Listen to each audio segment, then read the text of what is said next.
hopefully we'll pick up some people as we go. I get a little ring every time somebody tunes Okay, in. we're recording. Yeah, okay. So here we are, you know, and yesterday was a very tumultuous day, and, you know, I guess all over the nation, and, you know, the amounts of demonstrations. I remember yesterday, sometimes I pick up food at my daughter's. She cooks. It's good food, okay? So I go pick it up, and on the way there, she just told me, because I drive to her place, and then I come back on 11th Street, San Jose. And she said, don't do that, because you're going to cross Santa Clara Street. And yeah, she let you know that there were a lot of demonstrations going on. And of course, start to listen to the local, you know, KCBS news, so you get that there's something pretty massive. So I decided what I would do, or we would do, was to go back by 87, because then I wouldn't cross Santa Clara Street. And so we're taking Taylor to 87. And on the way there, we got passed by not just police cars, but police vans. There were 4 or 5. I believe there was also an ambulance, and I believe there also was like a fire truck. And it was just one after another, sirens all over the side. And you kind of knew where they were heading. And that's increasingly very, very, you know, it's apparent when you see 3 or 4 police cars, and not just yesterday, one after the next, after the next. And so we're facing, as a nation, some real issues. And the year that I started Aikido was 1969 fall. And that was a period of time where there was a lot of social unrest. And there were a lot of protests.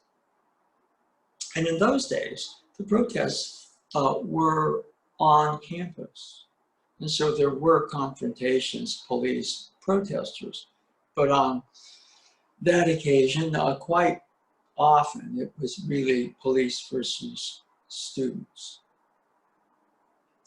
And I remember Robert Frazier, of course, had started the UC Santa Cruz Club in 1969. But the prior year, he had taught at UC Berkeley. And there was something called People's Park, where, you know, there were just confrontations of police and students at Berkeley, and police on campus. And one thing that he said was that there were a couple of Aikido students, and they just kept their center. And they would walk through campus with all this stuff going on. They were not once singled out by the police. And, you know, that's kind of an interesting statement, because, you know, on one level, what you're saying is, well, you know, this is protection. You know, we don't the violence by being centered in Aikidoists. But I think the point was, you know, more than anything else, that there was a sense of peace and calm that didn't attract what a lot of that activity was: protests, confrontations, police, students. And, you know, we're at a time where there is a lot of social unrest. And the coronavirus crisis, the social isolation, the sheltering at home, economic uncertainty, death totals rising every day, administration in Washington largely incompetent. And so, you know, this is a pressure cooker. And so the message of Aikido at this particular time, sometimes maybe needs to be codified. We don't want to try to escape it. And there's an area where, you know, if I look at what is going on, it really makes me angry. It really does. And I remember even on the Santa Cruz campus, this was my last year, so I think it was the spring. There was the invasion of Cambodia, and there were a great amount of protests on campus at UC Santa Cruz, so much so the campus was shut down. And I was taking a course in Russian there. And what we studied for that entire quarter, 10 weeks, not a semester, was Leo Tolstoy. And I remember we started out with one of his lesser known books, and then we segued into War and Peace. In Russian is Vayna и Mir. And it really, you know, encapsulated, you know, what's called 19th century Russia. Tolstoy was a great writer, and the central character was a man named Pierre. In Russian, it would be like Pyotr, Peter, right? But, you know, a lot of the nobility were educated abroad. And so he was Pierre throughout the book. In Napoleonic Wars, setting up to that, kind of like the class struggles. And the nobility were like intelligentsia, they were educated abroad. And so they saw their own country, you know, in very mixed ways. You really had the people that went to Europe and were educated, they came back and they felt really out of it. In fact, there was an expression that was coined called the lishny человек, which means the superfluous man or woman. Somebody who'd been educated and comes back and all of a sudden just feels so apart from everything. They're basically superfluous. And, you know, you sort of get that here because, you know, much of the country, about 40% of the country, you know, is very uneducated. And you also get this along racial and economic lines now. So we're very much as there's no outer war. The theme of Tolstoy's novel, Vayna и Mir, War and Peace, there's a war going on. And that war is really about the soul. And an aspect of soul here in the social climate, where we're looking at the divisions in our national culture, racial, economic, political. And you're looking at kind of this pull, you know, for your soul.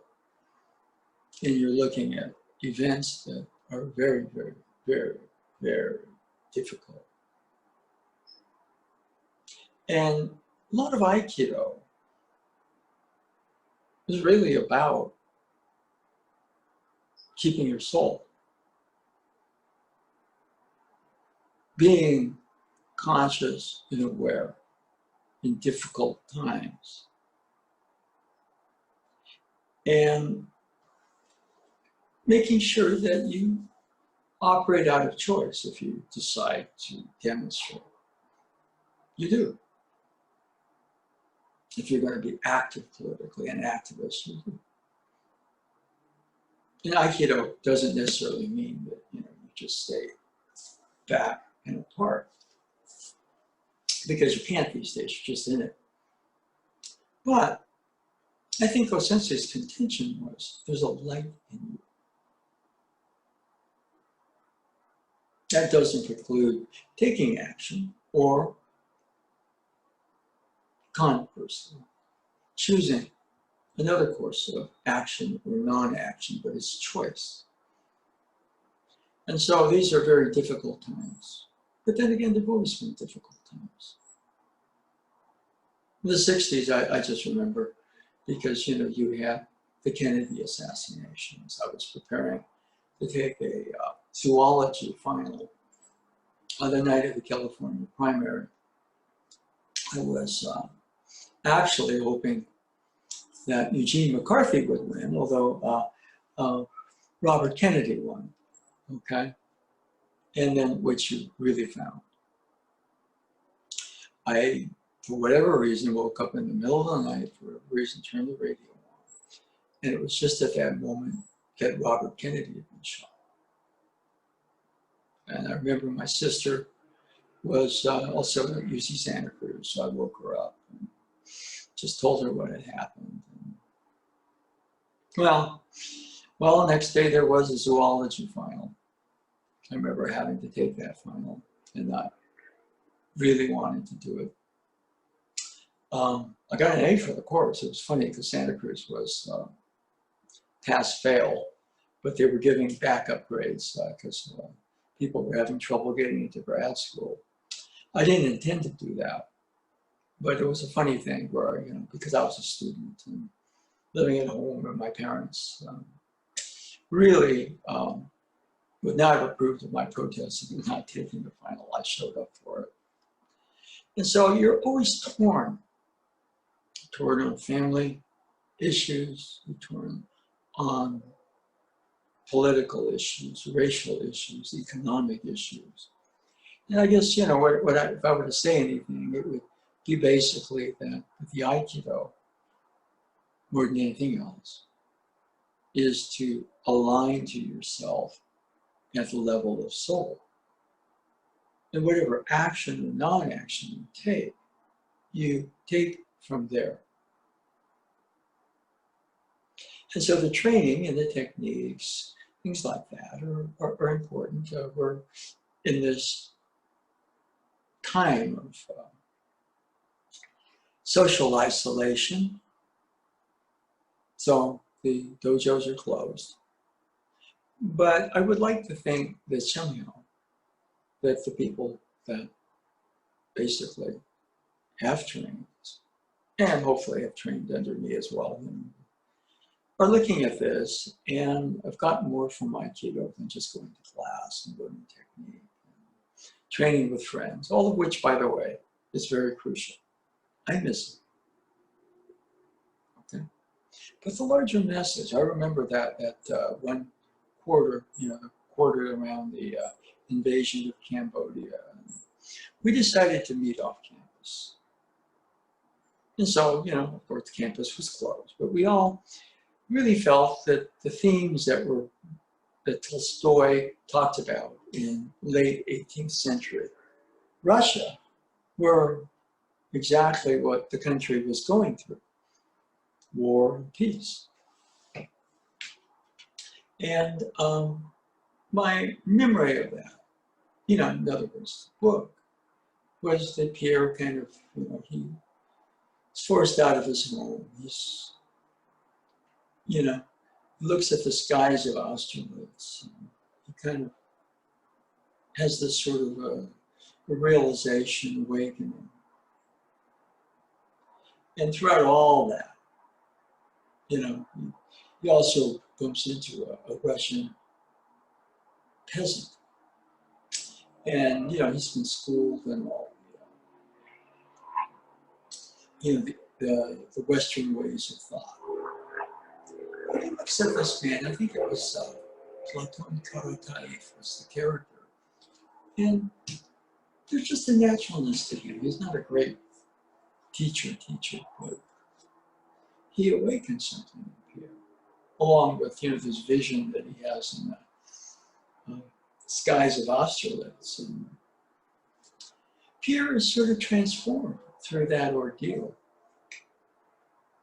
And it's a moment of, for want of a better term, enlightenment. So we had to write a paper, you know, and so I kind of, the title of my paper was, quote unquote, Pierre finds his center, because I was doing Aikido, and also at that time I think I was into Tai Chi for the first time. And there was that area where in the midst of all this crisis and war, he sensed something larger. And, you know, he had money and stuff. It changed him, not that he became a pacifist and distanced himself from, but that rather he engaged socially in ways that were meaningful. I know a lot of this is, you know, for example, personally, what this brings up for me is the Colin Kaepernick issue. See, I did not watch the Super Bowl last year or earlier this year because, you know, the NFL, I mean, you know, I mean, that sort of was, anyway, the fact that he was blackballed, the fact that he was basically excluded for demonstrating in a very peaceful way against the issues that have come up in the last week. I just said, enough of NFL football. So I would just follow the 49ers in the newspapers, or for me, just on the news that I get on my phone and stuff like that. And I didn't know a single game. And, you know, that doesn't mean much, but on the other hand, there's an area where you look at things and you make a statement. And things that outwardly glorify violence. Violence sells. Nothing really ignites people like violent acts. And part of that is all this fire going on. In the middle of that, there is soul. And you know, you could say things like soul is peaceful. Soul is soul. And we are soul embodied in biological matter and encased in what you would call I. And so these are very trying times. If you're angry, deal with your anger. I guess the Aikido thing is you do take action. But, you know, ideally, non-violent action. And sometimes, you know, people tend to label Ueshiba this or that. But he was an activist. When he found something that was, that he knew there was, especially the corruption of the government. This is not anything new. In the biography that his son wrote, the government was coming down on the fishermen of his native town of Tonga. And they were sending police, whatever, to, you know, the docks. And Ueshiba apparently went out there, stood on the docks and told those people, if you persist in this and hassle these people, I'm going to throw you in the ocean. So he was also a labor activist in Hokkaido. There were a couple of other cases where he basically championed very, very unpopular causes because something in him said this is not right. So, you know, we all choose our particular responses, action, non-action. But the Aikido is about. See, the thing about everything is, Aikido is about peace. Well, what is the soul about? Soul is about truth. And you could argue, and probably rightly so, that peace is an aspect of truth. Truth is, be nice. Peace is better than rule. But one thing that we have to acknowledge is that, there is a war going on. And that war is for your soul. And realizing that, there's action, there's non-action.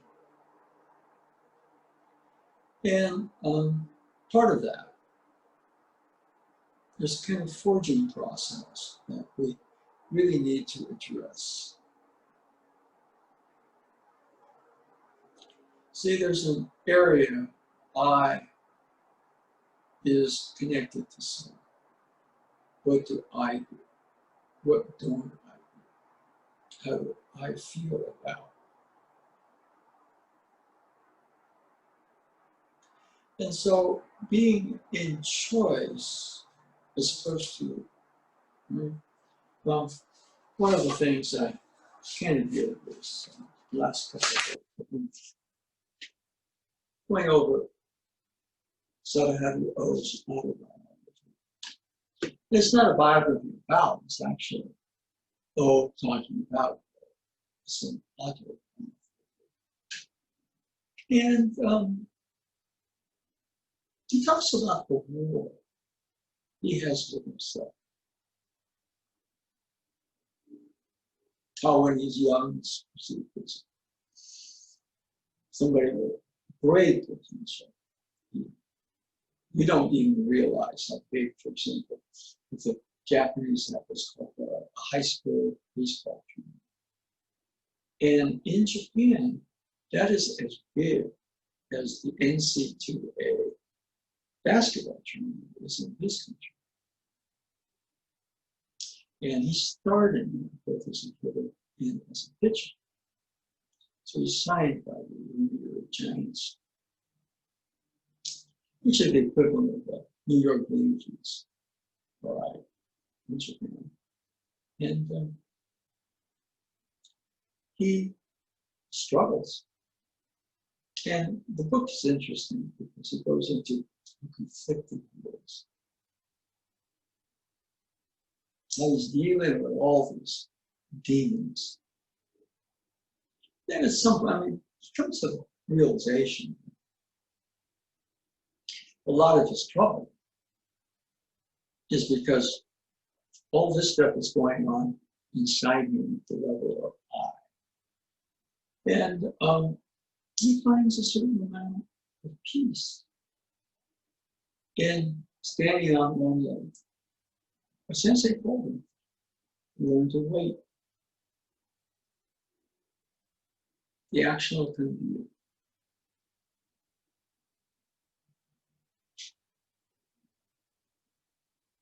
And as he progresses with him, he states in the book, he said that he began to realize that the most active thing he ever did, he learned to do, is to live.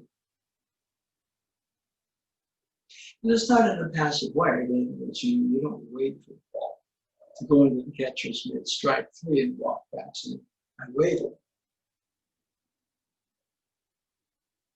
But the book itself goes into we took a Western sport and looked at it very, very naturally through Eastern or Japanese eyes. So he really embraces what you call the warrior archetype, Yamato Musashi, Ueshiba Sensei, who was a martial arts teacher with a warrior. And he transposes that into a Western game. It's very fascinating to see. And a lot of the book is really about the battle he's fighting inside him as he learns to wait. And we're going to be faced with choices. This is an election year. So what is waiting? No, waiting is really, as O puts it, learning about yourself, learning what your center is. And designing the action that you take, in this case, trying to hit a baseball, coming at him, 90 to 100 miles an hour, standing in the way. So we are in a much less dramatic area, but there is a competition for our soul attention. And what the Aikido is supposed to do is keep us on track. We're all multidimensional. It recounts how, basically, as I remember it, there was correspondence with one of the scans. And then, the actual contact with this person, eventually, she becomes his wife. They have some kids. It recounts how, as he's going on, his kids watching on TV. They can't watch the dad because when he was in that state, he says the kids find him too scary. That literally that area of one pointed focus. He's not doing anything violent. It's just their dad, is with them. He's real. He lets them ride piggyback. I think they see him standing on one leg and they can't watch him. And that's a statement of sorts. That in a lot of words we're all multi-dimensional. So we kind of have a level of himself, obviously. Found out later that he remarried, which was, but I also found out that I fairly young of cancer, and that after a long period of decades, he took another wife, and that he himself also battled cancer. There was some talk, I remember, that there's a Aikido Congress has been in Japan, in the fall, and the docents had asked me, would you represent our division there? And some thought that I would go. That's all down the tubes now because of the virus and travel and everything like that. But my first thought was, I would. But the first thing I would do, if I could do that, was see if I could somehow arrange some sort of a meeting with Wada. Just ask him some questions, namely, if you really remember what she was and stuff. I could argue that, and I would be shouted down by the establishment that Mr. O, Salvador, might have been a sensational student. And he never really took a fall or put an Aikido gi on. But that he took the actual sense of what she was teaching. And in his own word, he was like an old sensei. He did things nobody really was done. And one of the things that he then mentions is that there was a hunger in him. I was just thinking of baseball. Eventually, towards the end, last year, he hit 31 home runs, drove in almost 100 runs, so it was over 100 runs, and he retired. I think there was something that was different. And so, finally, he goes back to his coach, says, what's wrong with me? And they go through all their hitting drills and everything. His coach says, there's nothing wrong. There's nothing wrong with you, your hitting style, your reactions. What's really going on with you, Mr. O? And Salvador says, well, I'm just not angry anymore.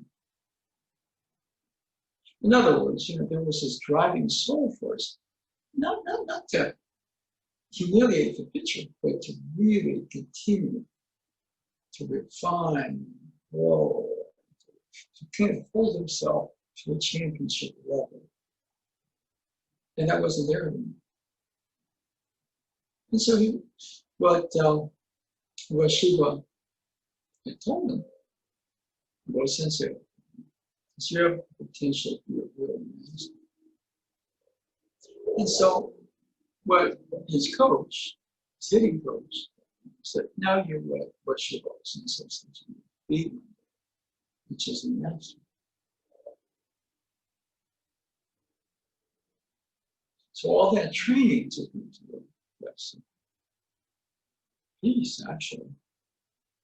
Peace with himself. And he retired from active playing. Started going to coaching and teaching other players. Eventually, he became a manager. So he progressed. I think he saw in the front office of a baseball team. I don't think it's the Giants. I did see him hit one home run.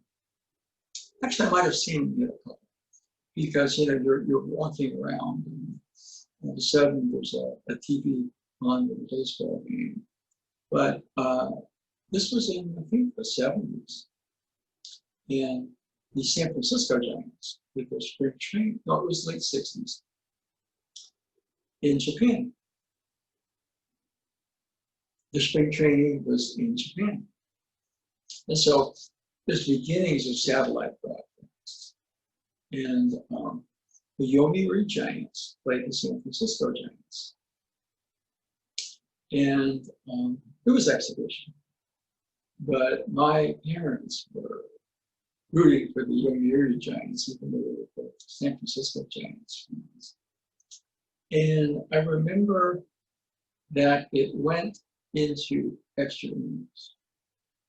And the Giants had this guy, Frank Lindsay, who threw a real heavy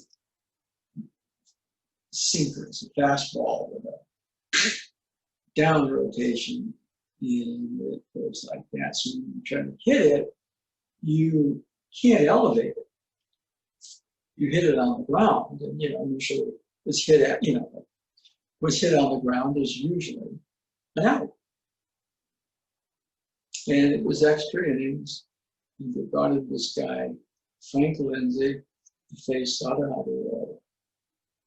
And it was exhibition for them too. They didn't count that as 800 runs.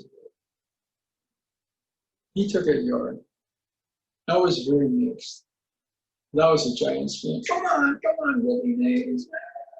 You can't expect me to lose this game. It's international. And then, just ended it. And I remember one time I was walking into Hikizuchi Sensei's. No, it wasn't his office. He was at his house. And he was watching the baseball game. And he was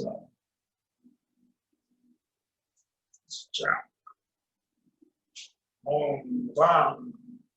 And then it was Wada he had a home run. I don't know whether it was a rebroadcast just for Hikizuchi Sensei.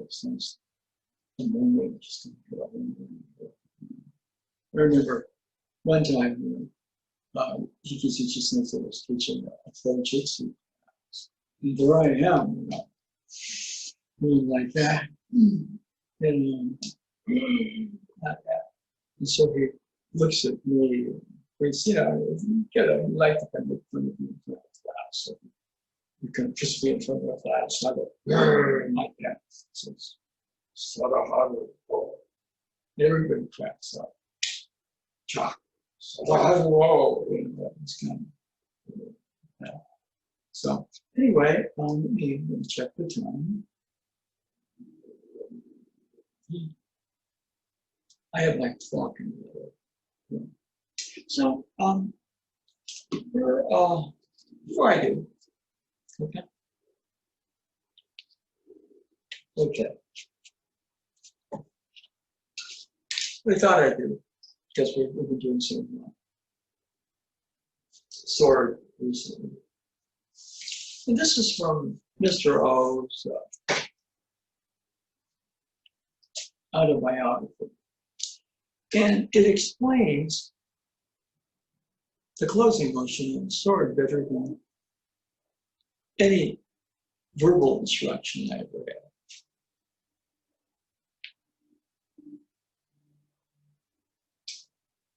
So, okay.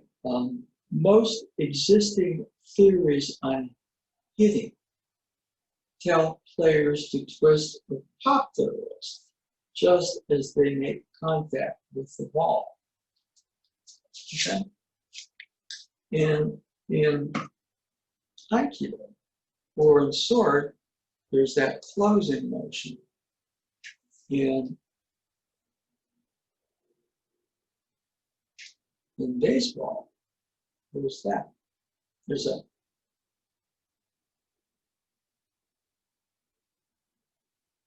okay. So there's that, but they're very similar. I mean, if you don't push the ball, there's a rotation of the ball, and the body is also rotating with that, and then you don't push the ball, it just travels up the floor, and then goes up, and that follow through comes. You don't do that when the ball's in your hand. Boom. If you watch Stephen Curry, let's look at it. But so almost any motion is a follow through. And so going back over, that's what is it? Oh, no. Okay, so most existing theories in hitting tell players to twist or pop their wrists just as they make contact with the ball. Using a sword, I discovered if I did that, I would never be able to cut a straw figure into. In other words, they were actually cutting through straw. They weren't just swinging, testing the cut. The secret to such a stroke and to an addition of unbelievable power. Now he's talking about this 4 of ki. Was to twist my wrists after contact was made during the follow through.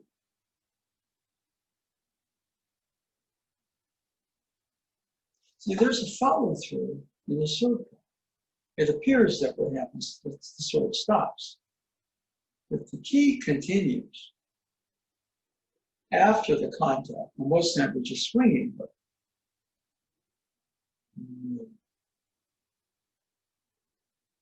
in baseball, it's a twisting motion. Here it's a closing motion. In basketball, it's a snapping motion.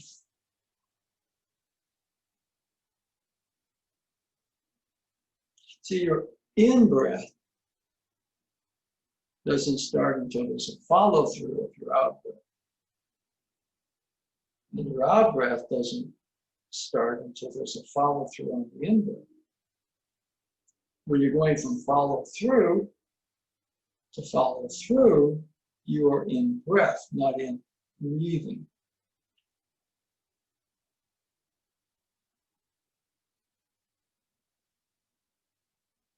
So those are kind of like fine points when whether it's Stephen Curry on shooting or Wada on hitting. We treat this on swordsmanship.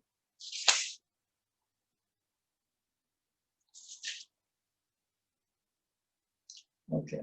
In following through, if what he calls a downswing, it's not that you chop, but you don't try to lift. The path you take to the ball, even if you're swinging at a high pitch, is around the level of intention, is the level.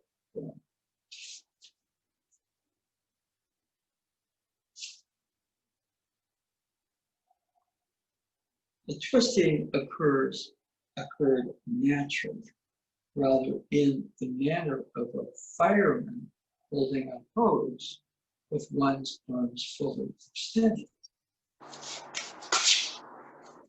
In other words, if you were holding a fire hose, you wouldn't be twisting the hose. If it was too lax, the hose would fly, and would form in focus. And in that, there's an extended follow-through holding the hose.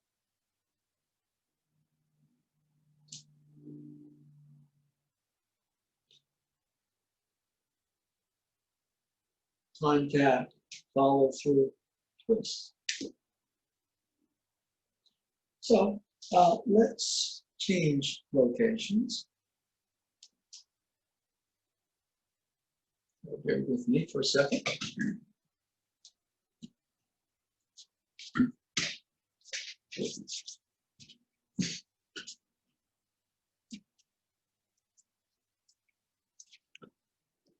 Okay.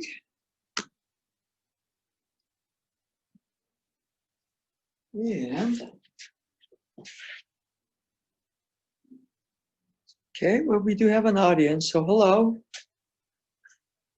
Okay. All right.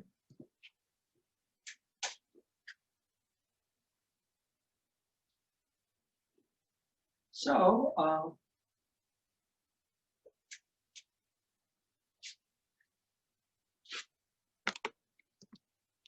I have to be my own camera crew at present. See, one of the things about doing the cutting motion is, we just see the actual movement of the up, down of the sword.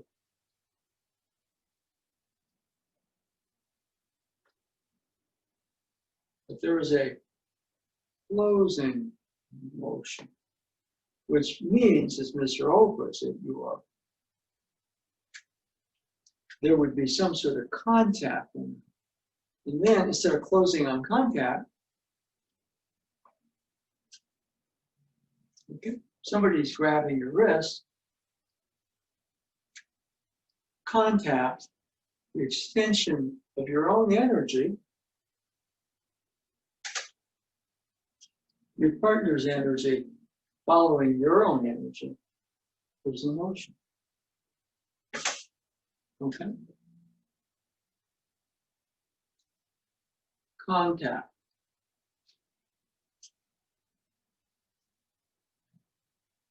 I try to do the throw, I run into weight. Contact. Extension of your own energy, your partner's energy, routing to follow that energy. Follow through. So you'd be surprised how in almost any motion those things are going on. Okay? And right now we don't really have a new K. So we have something like this, or a staff. So I'm just going to swing for a couple of minutes. I do have, okay, I got my clock.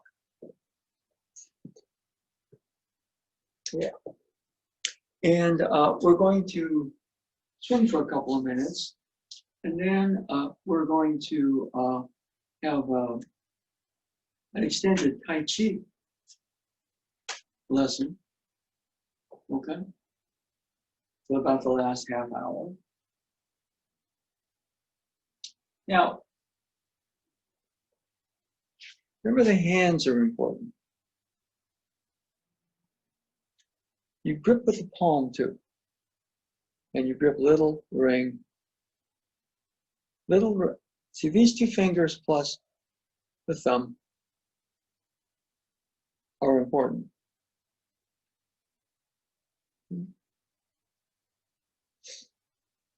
In the other hand, don't choke up. This goes right about where the edge of the palm is. See, it's a diagonal grip, palm, little ring. Now this finger, the other fingers are there, but they don't take the grip over.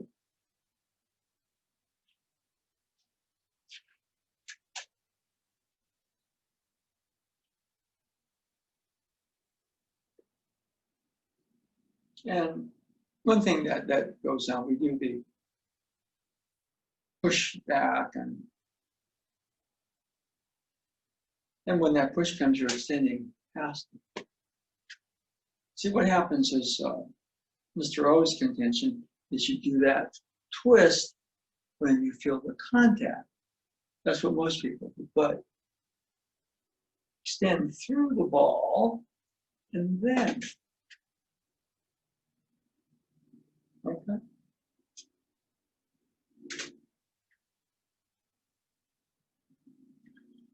Not now, but so whether it's baseball or swinging a sword or somebody's grabbing your wrist, in essence, it's very similar.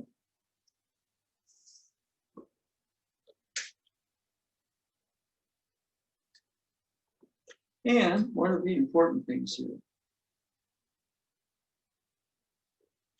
how does the sword feel? How does your arm feel? Now, I'm doing something. You can learn to do something better. What's the feeling of your arm? Now, for me, the sword feels light. My arm.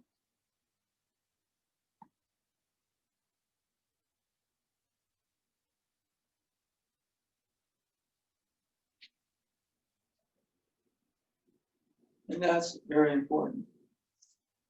When am I in a good blending place?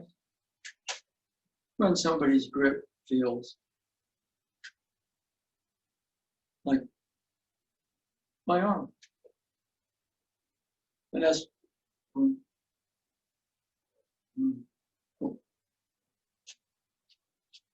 my own motion then becomes somewhat free. So trying to move something. Oh,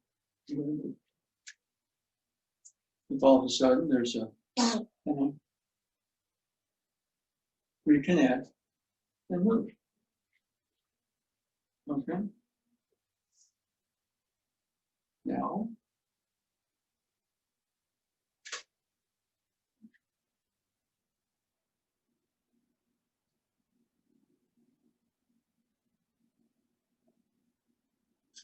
I like to on this one, much more than I normally do.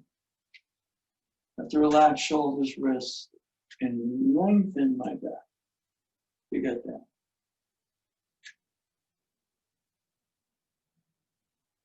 And then, boom, down to about.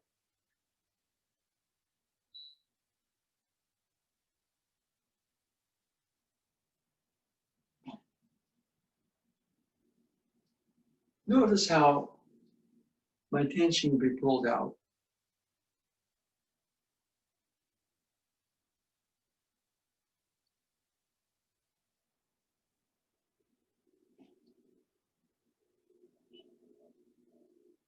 And right at the end of the cut, it's not the end of the cut. I feel the sword going down, which would be like contact. And then the weight of the sword pulls my hand. So we're exaggerating both the up and the down.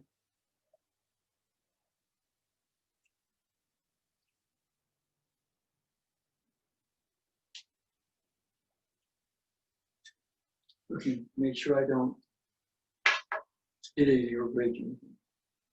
From here, down, follow through.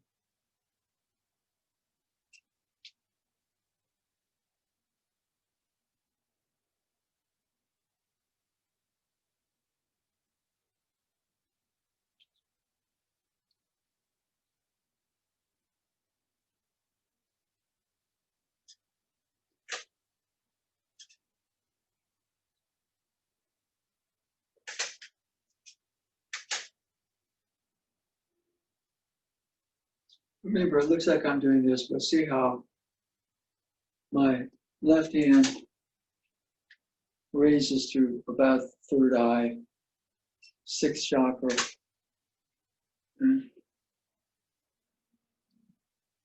I'm not going that way.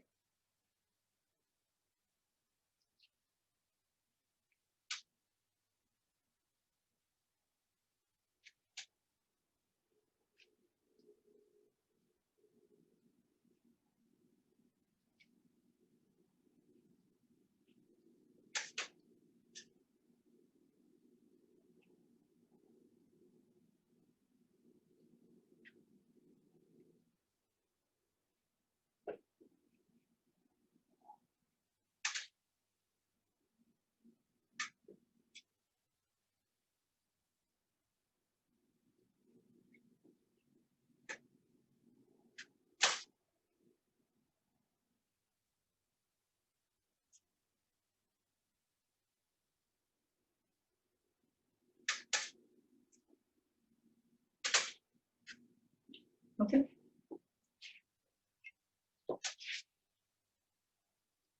Anybody with a question about the cutting motion? Anybody?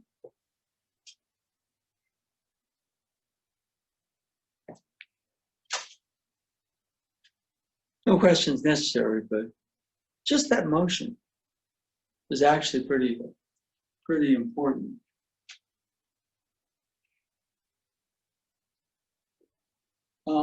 For me, in that motion, there's not an exaggerated stance. But you'll notice the body is in a natural state. The real cut is in the body.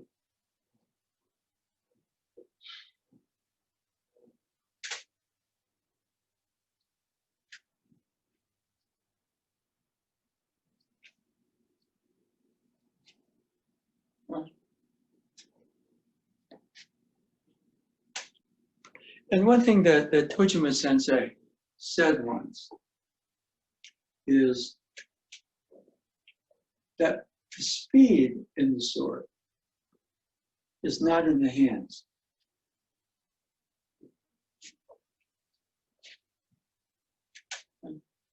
He said, the Japanese word. I was surprised to hear him say this. Ken no hayasa wa te ni haiten. Speed of the sword is not in the hands. He said, atama ni haiteru. It's in the head or in the mind. Now, he didn't mean eye. See, when you're out here moving the hands fast, that's eye. I mean, the eye can be trained to swing very fast, but boom, boom, boom, boom. So what might he have meant when he said, the secret is in the head?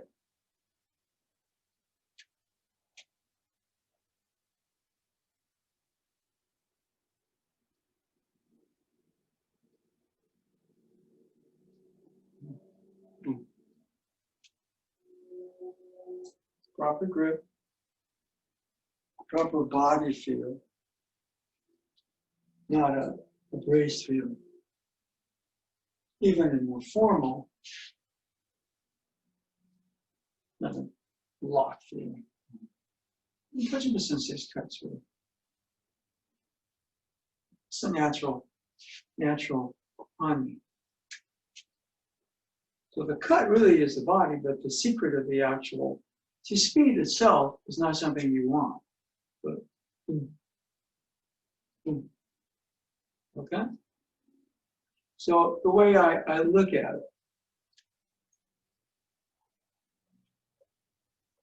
right, is time-lapse photography. We have the cut is a tree growing for X number of years. But it was initially a seed, and it took time. But if you have time-lapse photography, you see the whole growth process like that. So I look upon the cut as, ooh, ooh.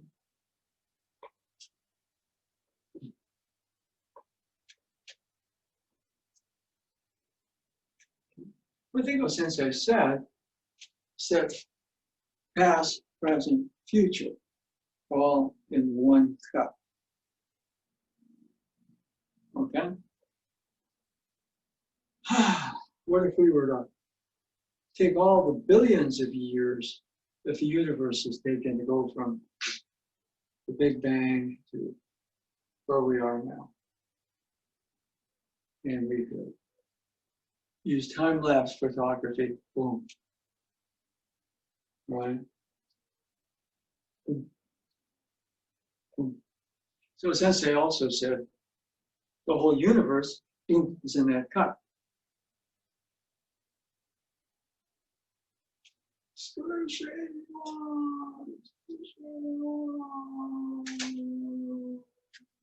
If we could go, boom, boom.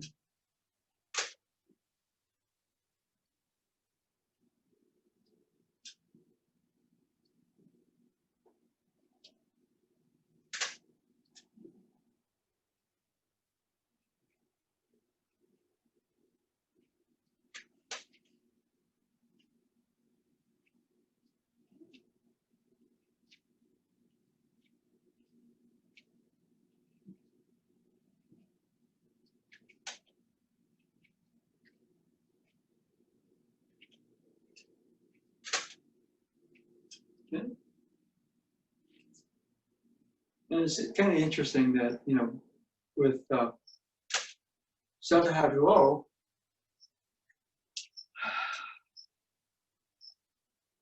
he taught, oh, wait.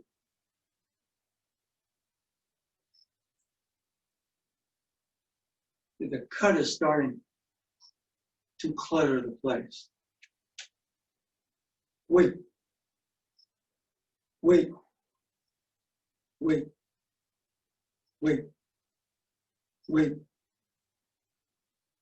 Wait. Wait. He didn't mean wait, fall asleep. So let's see where we write about there. Okay.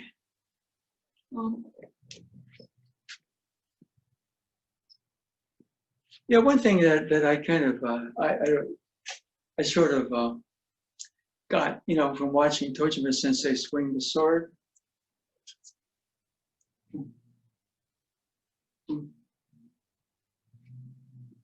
Was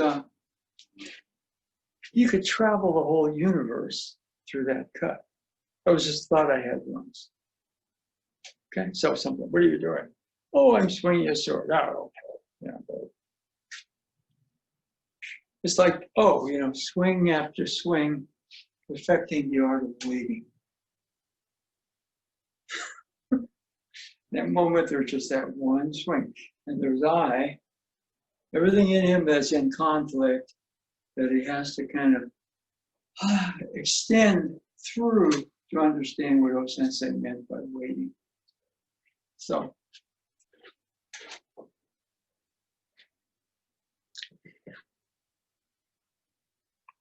I tend to not introduce the hand-eye until late, because if you're thinking about the hand-eye, you're not paying attention to the actual structure of the form. If the structure is too far off, you don't get the interior experience of flow. But when you are practicing, it really adds a type of meditative quality to the Tai Chi. Largely comes from how the eyes follow the hands. And we will cover that in future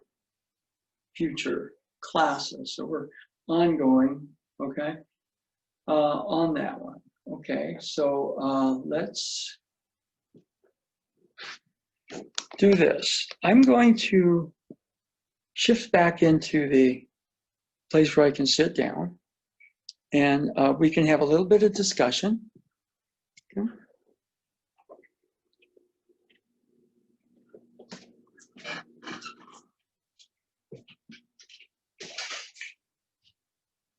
And as I'm here, I am going to make sure the camera is there. And I'm going to rehydrate just for a second. I'm starting to be like Wada Sensei. I've got a cup of coffee here. Actually, when he's on camera now, he doesn't have a cup of coffee in him, but I don't know. I would say for what?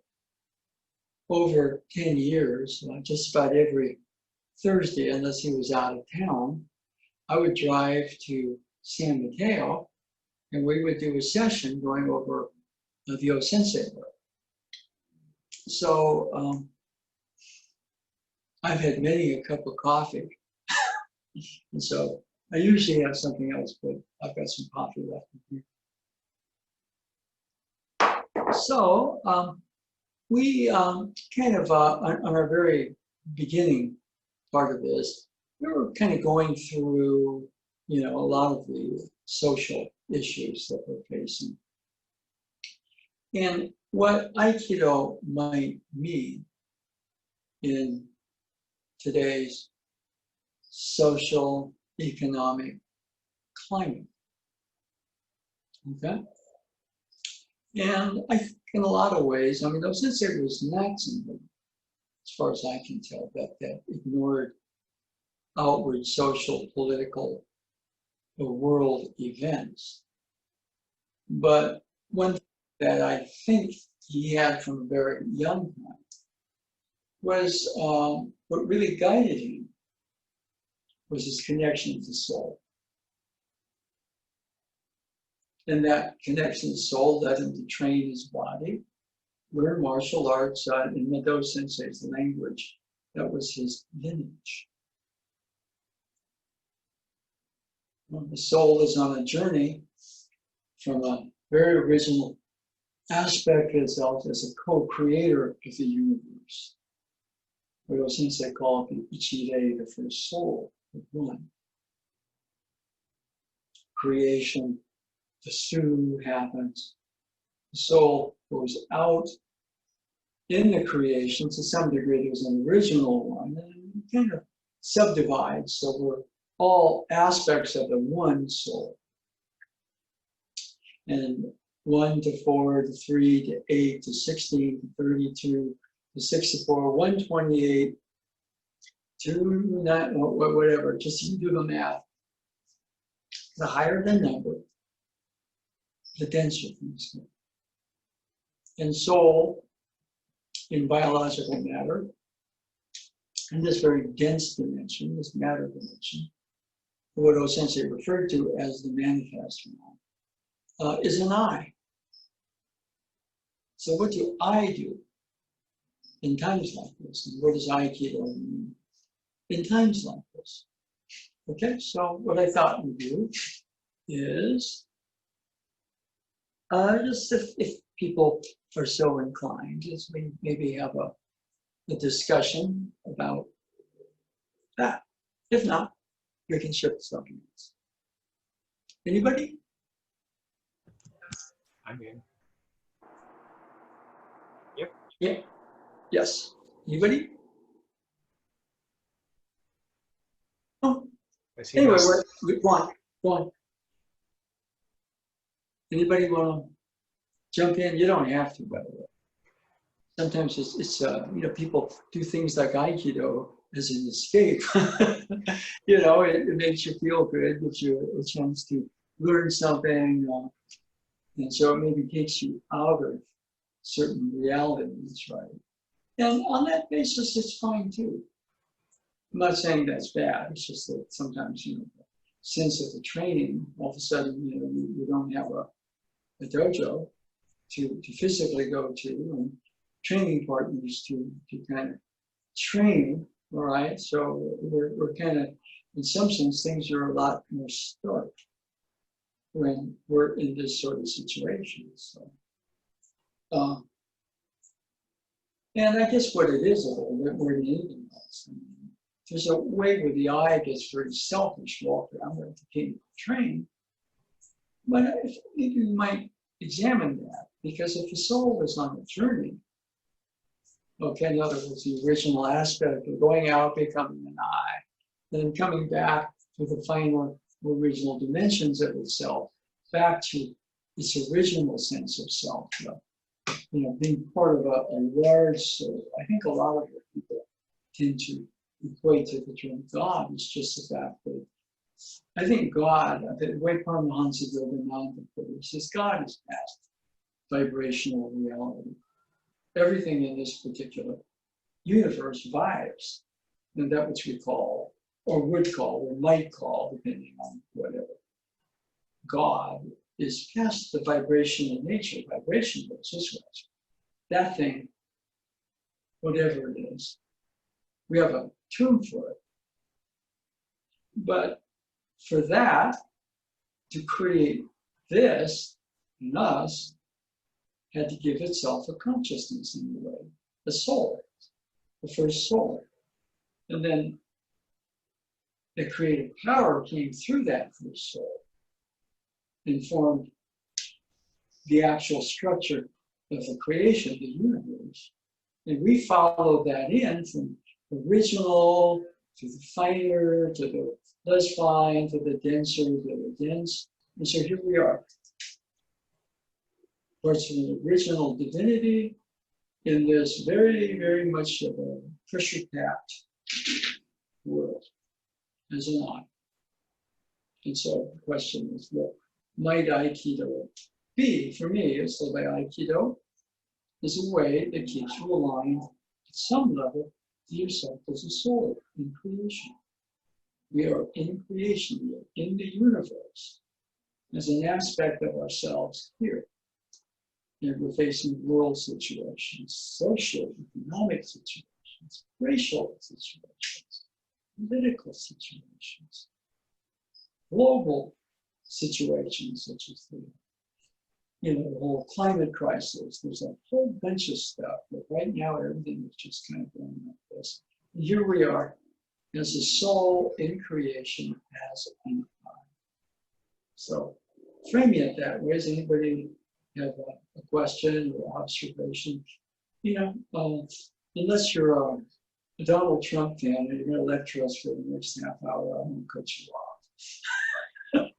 And I'm not editing. I mean, if you are a Donald Trump person, you have a right to kind of speak your piece, but we're not going into who's correct here.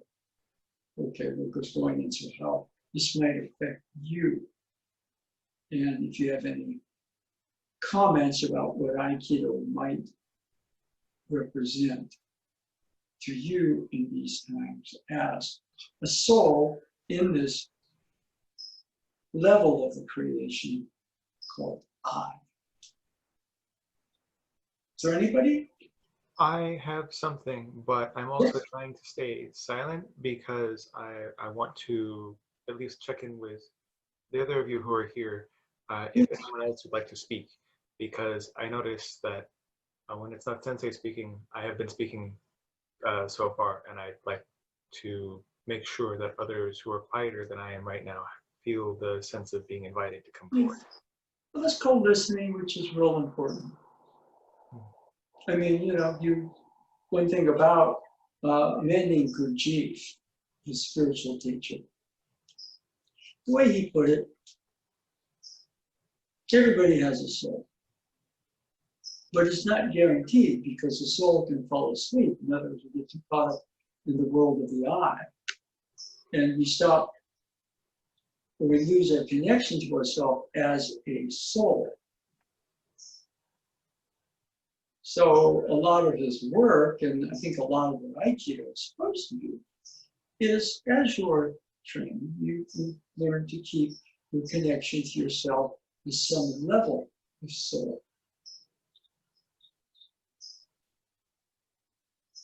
And that doesn't mean the Republicans are right or the Democrats are right or the Republicans are wrong and the Democrats are wrong. It doesn't mean the police are good guys or the police are just agents of the state and inherently evil. It doesn't mean any of those things. It just means right here, right now, we are a soul in creation as an I in this world. And so given that, what might Aikido mean to you? And if you don't want to talk, a lot of times, if it begins that dialogue for you, then this is of use. You don't have to blurt anything out. I mean, one of the reasons I talk so much is the fact I don't hear very well. So I'm talking, I'm not misinterpreting what somebody says, right?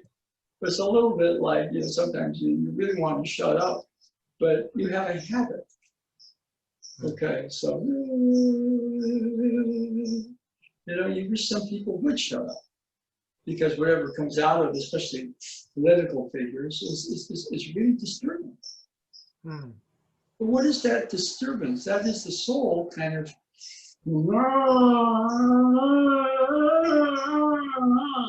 right? There was, I think it was the second Hong Kong movie that Bruce Lee did. And it was about a very tense political situation. It's about the Japanese occupation of China. And the Japanese were absolutely the bad guys. But there was a sense of parity. The Japanese wore hakamas, but they wore them backwards. With how you that firm part back here to keep your back straight. Well, they put it here, right? And it's a very dark film. I mean, Bruce Lee kills a lot of people in that film. And he himself is killed at the end of the film. And he's killed by the Japanese.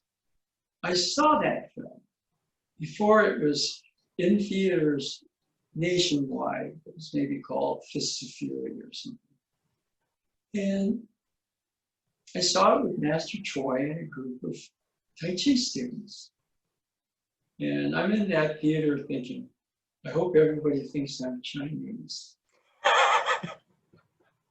Because the actual feeling in there was like, you couldn't believe. It was largely a Chinese audience, right? And I walked out of there, I was in Tai Chi slippers, I was with the Tai Chi master, and I think, I gotta get out of here. And it was somewhat disturbing to see Bruce Lee killing all those people. And everybody got really pissed off when he's gunned down at the end. But what I found out later was Bruce Lee didn't approve of the script. He didn't want to play that character. In fact, what they thought was that was a real life character. I doubt he did all those things, but it's based on an actual person that did exist. And they wanted him to make a whole series of movies around that character. And he said, I will take this role under only one condition given the script. If you won't change it, I have to die. Because I've been I'm setting a horrible example for people out there.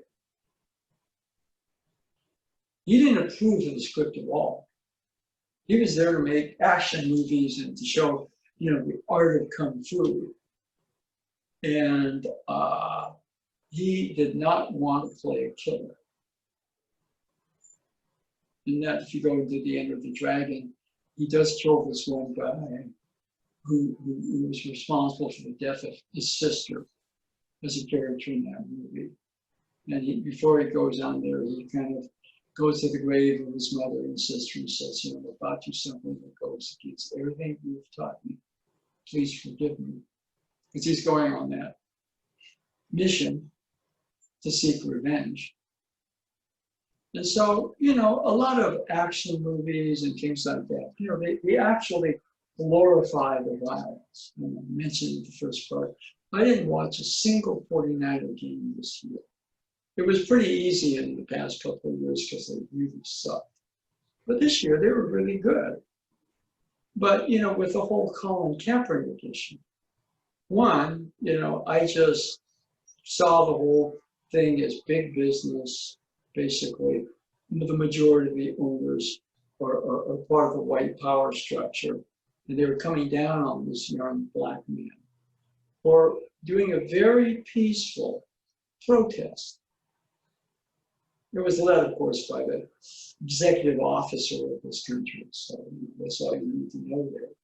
Whether that's right or wrong, I'm not going to make this political, but my own choice of action was no more NFL football. I'm a 49er fan, so I followed it in the newspaper and on my tablet and my phone. I didn't watch anything of the season. And so, you know, there's levels of protest or discrimination. I mean, football is something as much as, you know, you realize is tremendously redeeming. It's controlled violence. So because of that, I just cut it out of my life. I just did. Enough. I don't want that in my psyche. And I'm still a 49er fan, so if they're doing well, I read about it. Or I might watch a recap of a game, just, you know, because sometimes there's some very interesting plays that go on. But the glorification of violence and winning is something we really need to see, because if somebody's winning, somebody's losing. And what happens there is it's great and it's extremely infuses the I past belief when you're on the winning side. And for 40% of this country, the people in power can do nothing wrong. They believe the slant of the people in power. In a minority or plurality can rule the nation. I find that abominable. It's not a political statement. I just think in a lot of ways it's have that big a group that's that uninformed or that out of touch with their soul that they can be so easily manipulated and controlled by the people in power is a real shame. And whatever we do, whatever action or non-action we take, we still have a soul. And if part of you is really bothered by that, you're awake. And if part of you is hypnotized by what's going on to feel that you're on the wrong team, you're in trouble.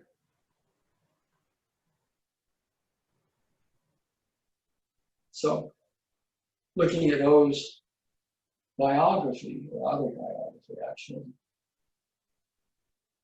he doesn't really go into like, I hit a home run off of so-and-so. Ha ha ha, I won. And kind of, no, he goes into his own insecurities, the things he had to overcome to find the champion inside himself. And some of that is something that we would never do. I mean, the amount of time that you can spend just doing that stupid cut is infinite. No, I know that cut. Teach me something else. But I watched George Masson cut. He said, you can travel the whole universe in that cut. And what people told me was interesting. They said, you know, Hikazushi Sensei got all the scrolls, but the one whose sword work is most like O-sensei's sword work is Tojima Sensei. So I watched Tojima Sensei's cuts very closely. And it's repetitive. And if you're into looking for the next great entertaining thing, you're going to say, this is kind of good, but what's next? You know, but somebody like, oh, or one time I heard Stephen Curry made 177 in practice straight 3-point shots. So I went, wow. And so I would go to the Y and shoot. The best I ever got was, I think, 17. As I get older, all of a sudden it's going to be 23 or 50, but believe me, it wasn't anywhere near that. And I said, yeah.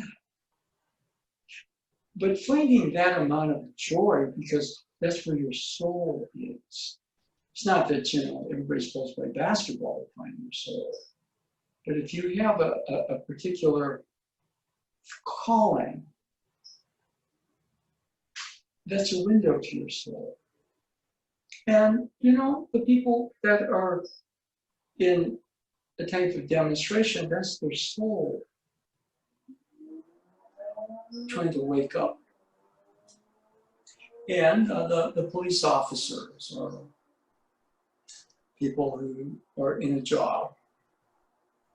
Robert Koga was a man who taught Aikido as police tactics. And, you know, we used to go out and we'd talk privately over this because he would come in and he would rent the dojo to teach police officers Aikido tactics for arrest in situations. And having that amount of police energy in the dojo was a real trip. Believe me, I would talk to someone, they were pretty good guys. And then the vast majority of them were, I would just say I didn't relate to very well. And they would come into the dojo for a whole week. I used to hang out with Robert Koga. And what he told me once was really interesting, because he himself was a police officer for LAPD for a while. He was planning on going to Japan to study with O-sensei, but the Watts riots in the 60s started, and he lost that time. And by the time he actually got the time, O-sensei had passed. What he told me was interesting. He says, Jack, the people I really hate are not the criminals. What I found the most distasteful is the people in the police department who hide their power issues or want to hide their power issues behind the badge and the gun and the nightstick. Those are the people I really hate. And he was cool about it. He was very honest about it. Now, was that correct? I thought that was revealing. We can make the police the bad guys. We can make the people in power the bad guys. The soul, oftentimes when it wants to awaken, what you find is very strong emotion.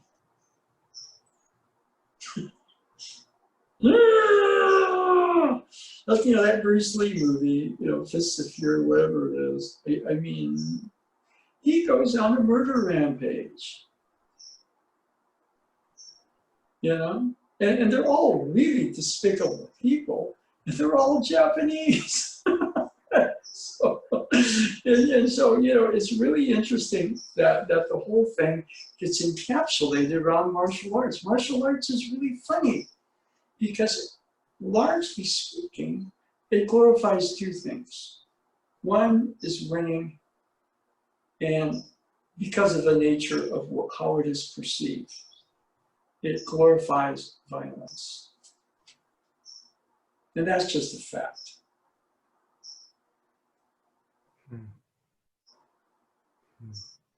And so here we are as Aikidoists, which sometimes is advertised as the art of peace, in very troubled times. So what I'd like you to do, you don't have to speak, But just ask yourself the question, what does Aikido mean in times like this? When the actual dojo space and your ability to go and interact with people that basically your training partners in the dojo are people that you have a bond with. And that's all been taken away. And it really wasn't in our control. How do you feel about that? But also, how do you feel about many things? Well, the people in power, how that power is being used. And oftentimes what you'll find is there's a lot of anger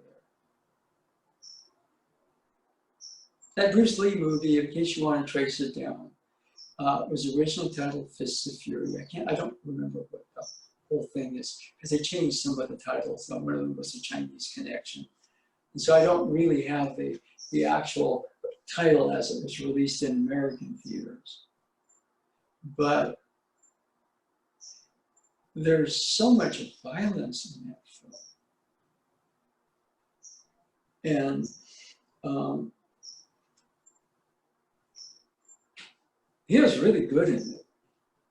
And, I was so disturbed by that film that when I found out that he only decided he would take the role of that character, which they wanted to build into, like Rambo 18, James Bond 21. They wanted to kind of market that guy. And Bruce Lee said, no, I'll only play that role once. And you have to kill me off because I don't approve of the stuff the characters do. And there are really great fight scenes in there where he goes into a Japanese dojo and just demolishes about 30 guys. I mean, if you really want to see, but it's interesting that there is an art to what he does. He's showcasing his art. He disapproves of his script. He intentionally is shot down. And the theater audiences in China hated that ending, but that was his choice. So we're all, in some sense, like we're signed up to do a movie. We're supposed to, the world says we're supposed to do this and that. But Bruce Lee had a soul. And he had a moral sense. Yes, he was signed to do that film. Yes, he disapproved of what the character was doing. And he won on his own terms. As he goes, there was a guy that was, I think, in the House of Representatives for the state of Pennsylvania, a guy named Brian Sims. And he gives a 15-minute diatribe against the Republican majority in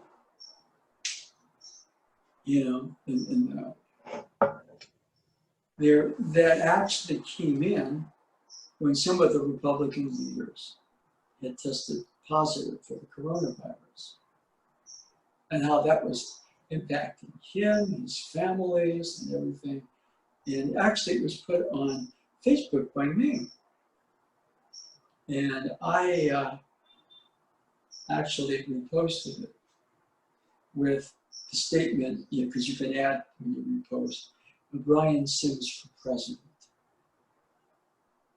If you go on to Google, just Google Brian Sims. I think he's a Pennsylvania House of Representatives or something. And listen to the man, because he is in his anger. But there's absolutely no denying that that anger is representing real issues. And so he's somebody who steps up, okay? And one of the things about sports, somebody like or somebody like, LeBron James, for example, or Stephen Curry, or, you know, some football player or whatever. I'm not so up on current NFL anymore. That, you know, one of the things, we glorify winning, but what is inspiring is to see somebody who steps up, was able in a situation where they must make a statement. And a lot of times you really think that somebody like that has to be a super athlete. And largely that's the case because you know, the nature of professional sports is it's usually people who are, I mean, even the worst player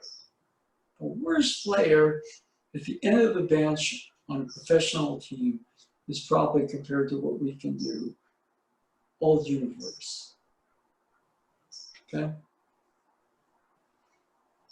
But somebody who, given the situation, has the courage to do something, has the courage to step forward.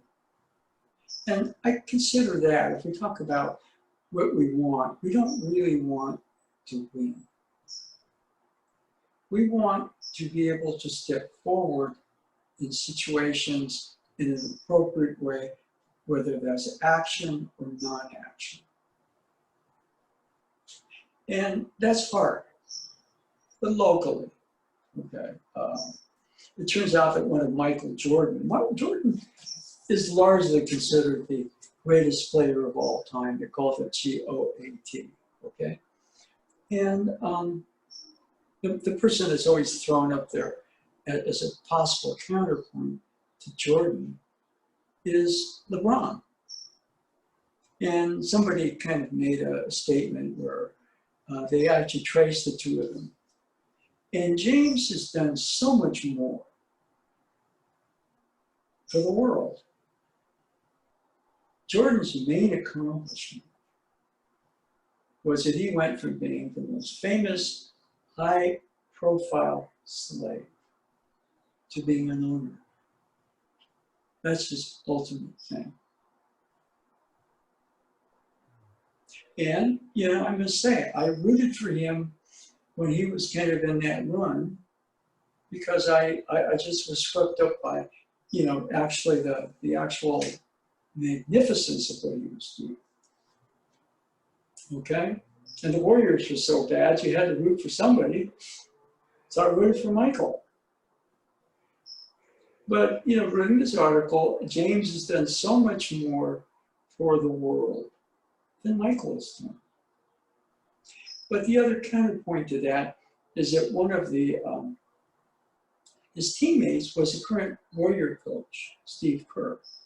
And Kerr is a very well-informed individual who speaks very intelligently on a wide variety of topics. Trump has criticized him because he's not a Trump fan, but then again, he's not a fan of certain things. And he will speak up. And one of the actual championships that Jordan won, Kerr was his teammate. And Jordan would always get the ball at the end of the game, and he would make the play to win the championship. So I think it was probably the 5th out of the 6 that he won. He goes up to Steve Kerr and says, Steve, I just got this feeling that if the game is on the line, we get the ball in a situation where we can win the game on that last possession. We're going to double me. In other words, going to put 2 players on Jordan and force him to pass the ball. And so he says, if that happens, you're going to have to win the game. So what happens? And why in the world didn't they do this all the time? Just because athletes are dumb and egotistical. It's not done. Now it's done. If you can get the ball out of Stephen Curry's hands, good. They'll double the star. So, indeed, they double Michael. Indeed, he passes the ball to Steve Kerr. And Kerr hits a three-point shot, and that wins the championship. And Steve Kerr was somebody who got into a fight with Michael Jordan, and Jordan hit him in the eye.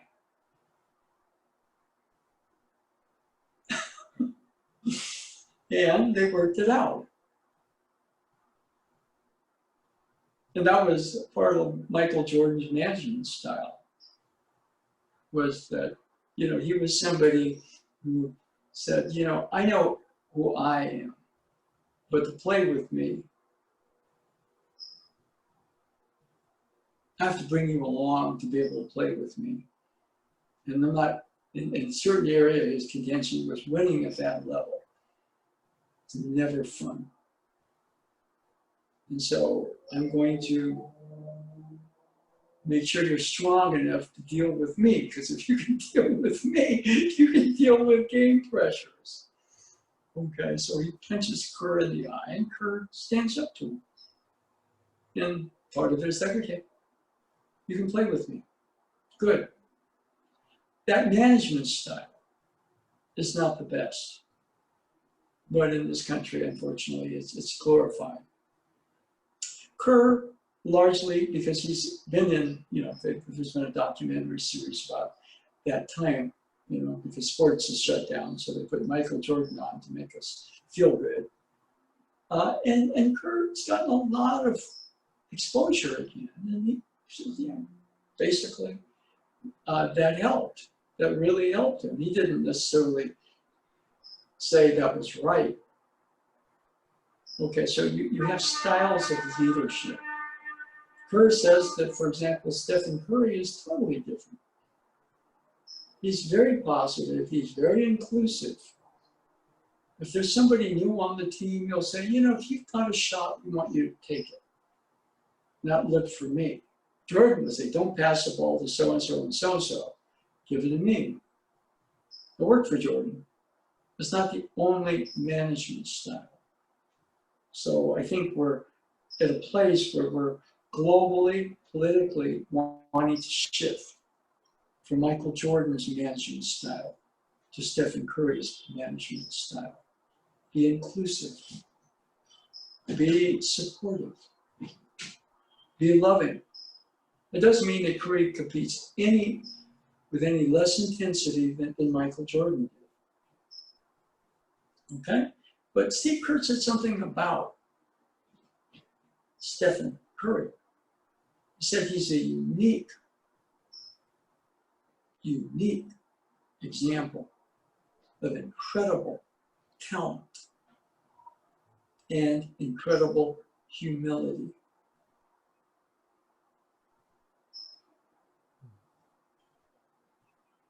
And one thing about the soul, you have to awaken the soul. But on the other hand, I don't think the soul is about winning. I think the soul is about returning to itself. And depending on your choice of your situation, there are certain things. If you're Michael Jordan, then it's about winning. Okay? But in this current climate, nobody wins unless we all win. So it's much different. It's a much more serious situation than the 90s when Michael Jordan was doing all that stuff. And so, you know, the sense of living in very troubled times, it should bother you.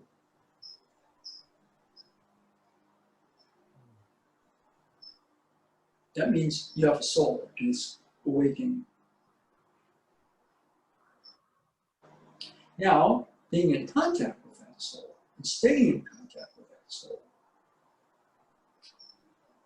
I mean, 40% of the country will believe in leadership no matter what they do. That's a cult. Aikido is not supposed to be a cult. It's supposed to awaken us so we, each of us, find the leader within. And it's kind of too bad, but you know, the warriors on the run, they had so many mature players that could take a leadership position at any time. And of course, there were the outward stars, the leaders of the public. Oh, Stephen Curry, oh, Kevin Durant. I thought it was interesting that one player who played with Michael Jordan briefly played for the Warriors, B.J. Armstrong. He was Steve Kerr before Steve Kerr. And his statement was, yeah, Steph could play with Michael. Clay could play with Michael. Draymond could play with Michael. The only guy that probably couldn't play with Michael was Kevin Durant. Durant and Jordan would not get along. I thought that was interesting, that you have leaders who can actually coexist with other leaders. And so there's kind of a group energy that is the leader. And each leader within that group is responsible. And each leader in that group can step up, depending on what the situation is. There were situations where they needed to stop to win. Draymond would make a big play. There were times when somebody had to take a shot to win the game. They would double team Steph. They want him to win the game, so Clay would win the game. And there were situations where you knew that the game was going to ride on whether Curry made the shot to win the game or not. And more often than not, he made the shot. He stepped up. And so we look at the win, and the win kind of makes the ego, the I feel good. But what really is the championship spirit is the soul within that situation able to do the appropriate thing, action or non-action, given the context of the situation. And the whole world is in a much more complex state than a basketball game or a football game or a baseball game. So it's about a win-win, not I win or we win.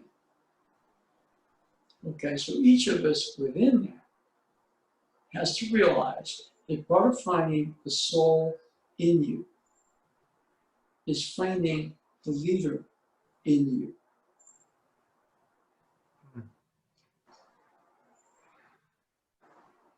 Yeah. And there are leaders that lead by doing nothing. And it's an appropriate nothing. You see what I mean? And there are leaders that just want to get out there, you know, and there are people that want to lead because they want the limelight, they want the power, and they want the privilege. And those people are yeah? Well, if that's one of the struggles that I have had, because I see this general arc you're talking about, I see it too, and it feels very clearly real to me now.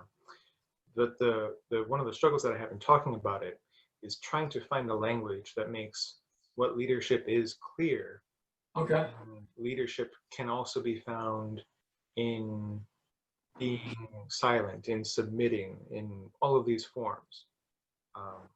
And like what I've been playing with because of this thing, this is the thing that I was holding off on saying at the beginning, is I'm really, really interested now in a conversation about hospitality in these times as it relates to leadership and the interesting dynamics that I think we get to inhabit our souls, and we get to be cool and hang out with other people inhabiting theirs where they're inhabiting theirs, because of like an understanding of where our souls are, and like an ability to relate to finding and being in our souls when we go and visit where other people's souls are hanging out.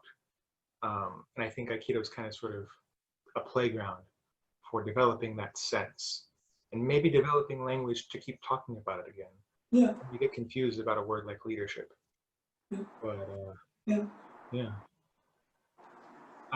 When we started this phase of the thing, I noticed how you have essentially invited us into your home, and we are now sitting down at your kitchen table or something like this, and like having a cup of tea or whatever.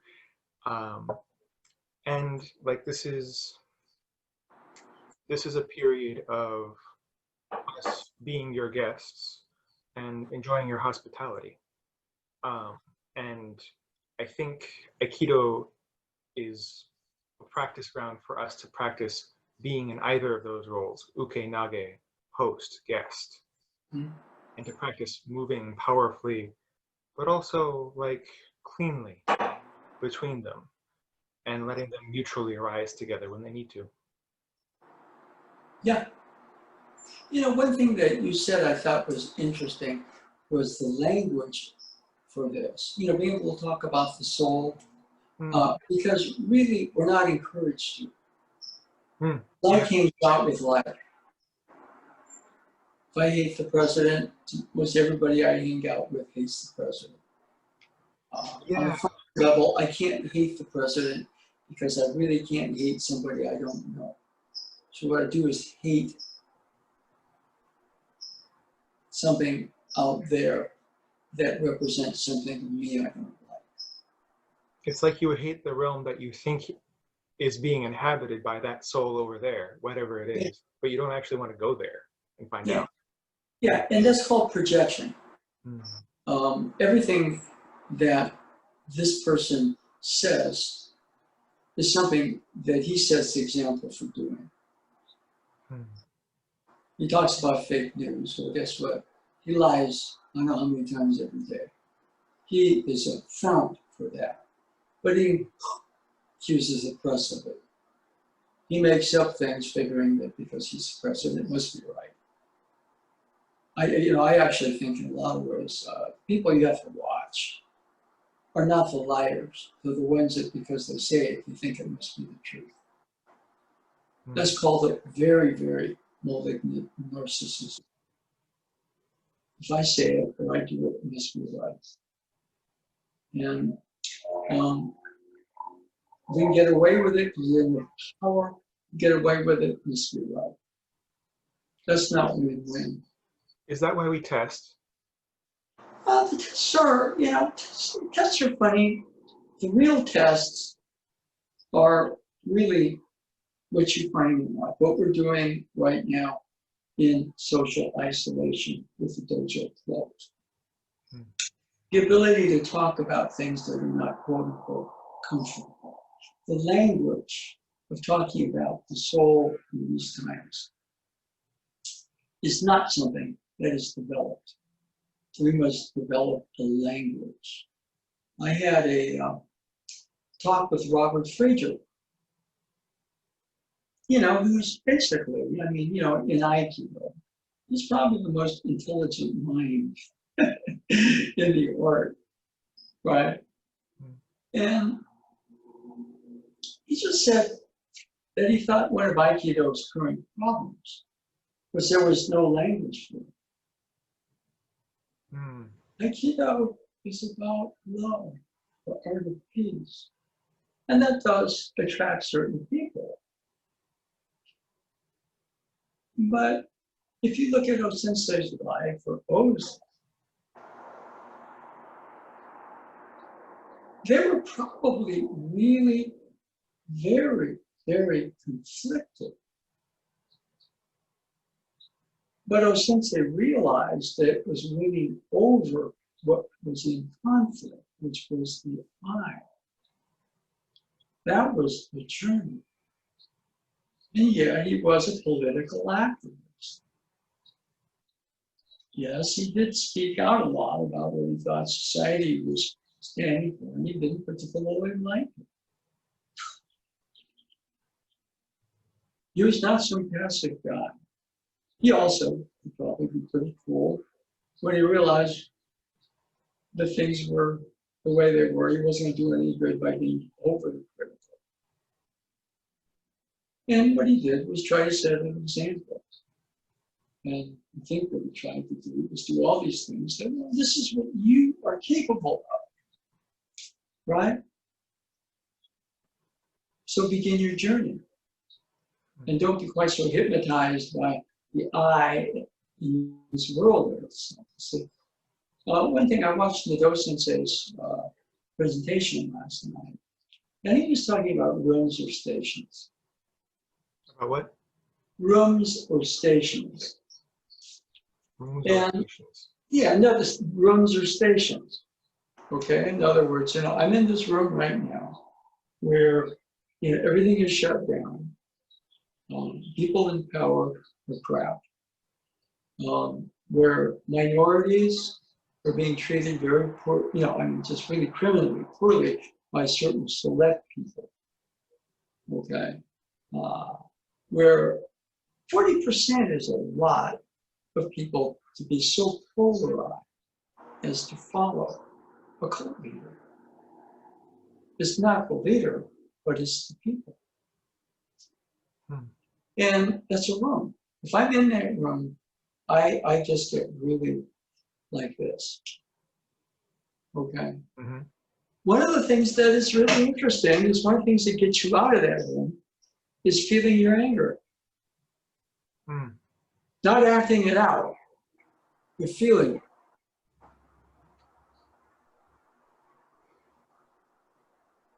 it. That means you go. Well, most people don't. They let it brew, and all of a sudden, they're out there acting on that anger without any sense of having felt it or breathed it. Or anger is not the only gateway. Some of the stuff doesn't make any sense at all. It doesn't really make any sense to keep certain power structures or economic models going when they don't work. It really doesn't. Mm-hmm. All right, but we do. Okay? And so, it can be wisdom. Wisdom is probably the best gateway out of this I world, so to speak. And then the docent was saying, there's another station. Don Juan called that the wheel of time.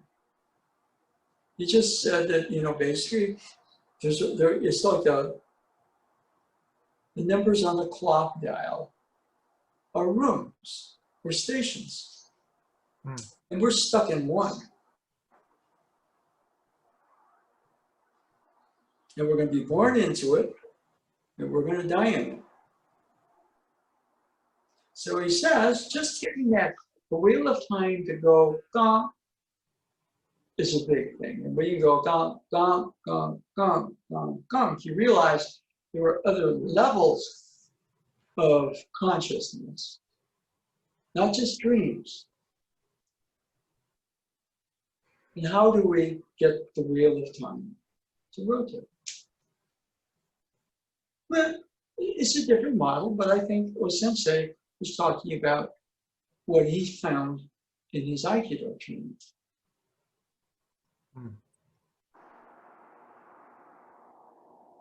You could turn the wheel of time, move from a conventional station or room of I into other dimensions of himself. And in those other dimensions, other things are possible. And he was saying, look, I'm going to show you all this. I'm in a more loving place. I'm in a different station. I call it the floating bridge of heaven. Here, there is no judgment. There's no hatred. There's no inequality. There's truth. And you can move here too. And then in this room of the eye, we've got some Aikido. When what he wanted us to do in the training was to move the wheel of time. And he wanted more people like him. Somebody told me once, if 12 people in this world were totally enlightened, the whole consciousness of the planet would change. All you need is 12 people of a certain that do move the wheel of time. So obviously we're not there yet. So, what Lao Tzu said, the greatest gift you can give the world is your own awakening. So I think what I was sensing, man, if there were 11 other people like me, there might have been a couple others, but if there were 11, but they're too few. The real masters are too few. And if there were 11 other people like me, and there might be a couple others, but they're not 12, then the planet would change. So what we're looking for in terms of the actual is part of finding that soul in us is finding that leader in us. And sometimes we're waiting for it out there. Yeah. Yeah. Yeah. That actually reminds me of something that came up today when we were talking about the hand-eye movements, and how when the ball of like focus is out here, it's kind of sort of like, I'm playing with it a little, but it seems like it's kind of sort of like a recreation of the triangle that O would be talking about for projecting power. And also like what like also like the pivot point around which we relate to the other person that we're training with, our uke or nage, however, whatever role they're in. Like our perception creates the pivot point around which we relate. And it seemed to me like the entire point of the exercise was to practice becoming aware of and allowing that to move, or becoming aware of that and allowing that to move. And like through that, form occurs and it's effective and it fits the situation. Well, yeah, the situation. Yeah. Well, the situation, if you're a baseball player, you're supposed to hit the ball, you're supposed to get the hitter out. You're supposed to feel the ball, make the right play. So baseball is, of course, entertaining. Sports are that, I mean, they're entertaining. But the only sport that really, I like certain sports when you see they become art. Sorry, what was that? Well, sports becomes art. Ah. The Warriors, in their recent times. We go all the way back to the 80s with the coach, with Bill Walsh.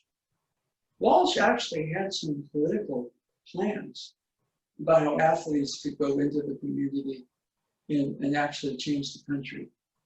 I don't know somehow of fully those plans were acted out, but they have a platform. And one thing we are seeing now, you don't see it in football, but of all the sports, professionally, the basketball players.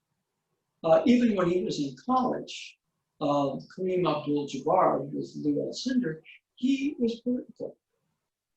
He stood for something. Muhammad Ali stood for something. Stephen Curry, stands for something. They have a platform.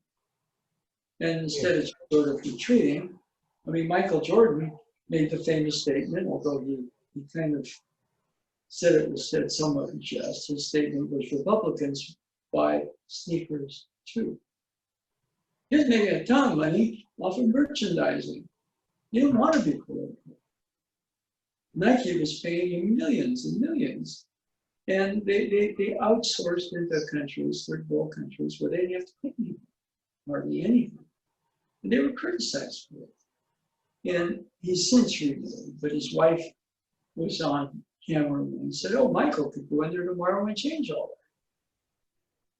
Well, didn't. So, one thing that I've always found is that, in all the professional sports, and I don't follow things like soccer and other things, is the basketball players tend to have the most consciousness. And, the players will speak out. See, football, Colin Kaepernick was singled out because he made a political statement in a way that was not injurious or outwardly disruptive. All he did was during the national anthem, he took a knee. It's a symbol of reverence for something. And, you know, to certain macho minds, that was sacrilege. And it spread, was the disease that was there, but it really spread like the coronavirus to the owners who represent largely white power.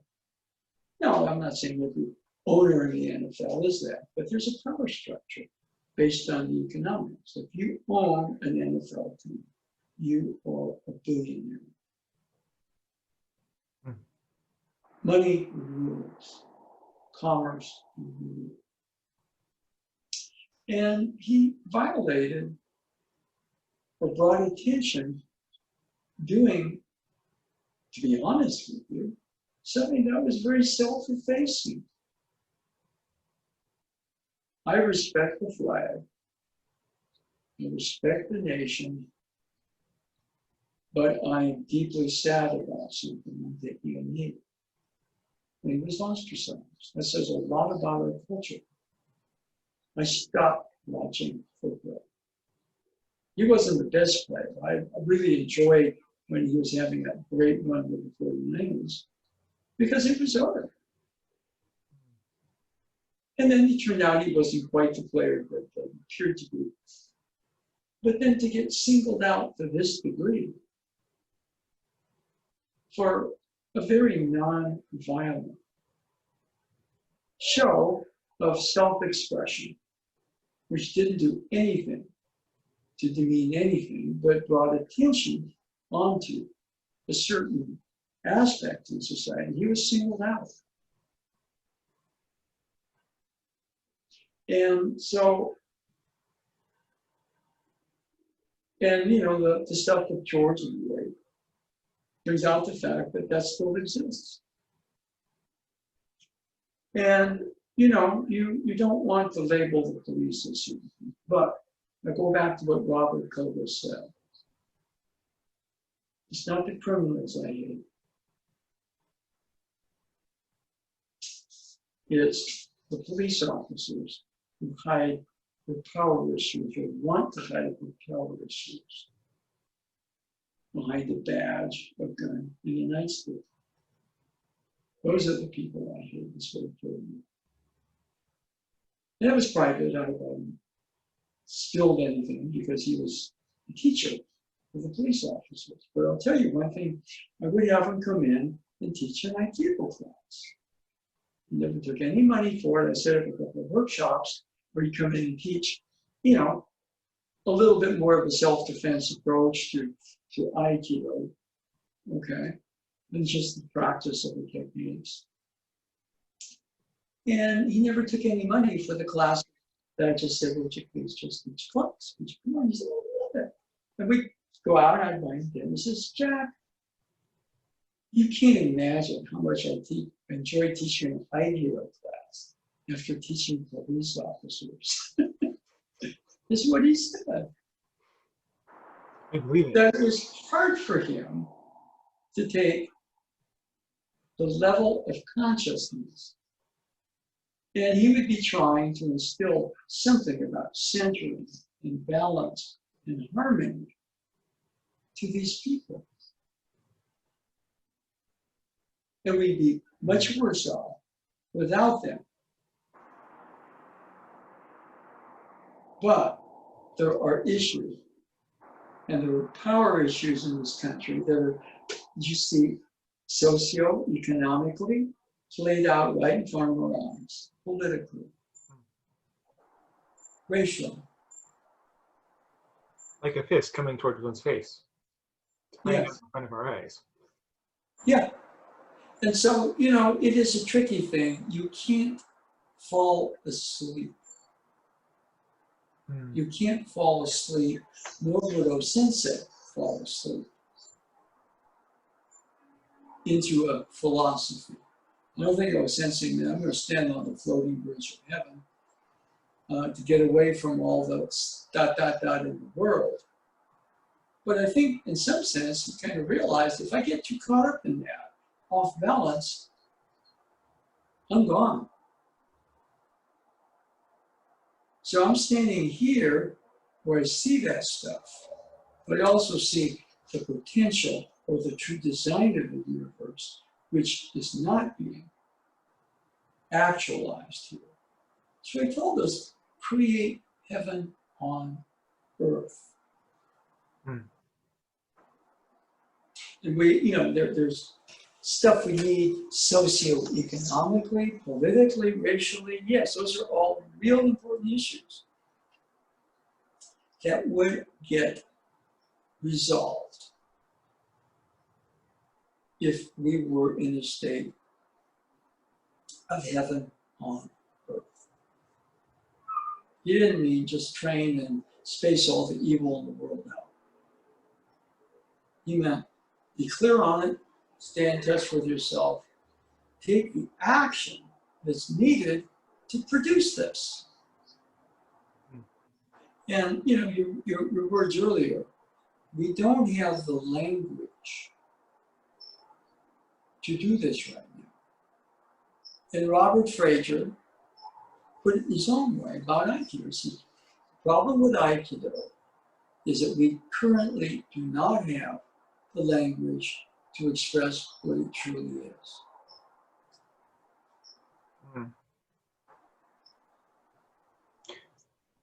Yeah, that's true. I mean, that's quite an aha moment. It actually, it inspires me to risk an invitation that may be poorly crafted.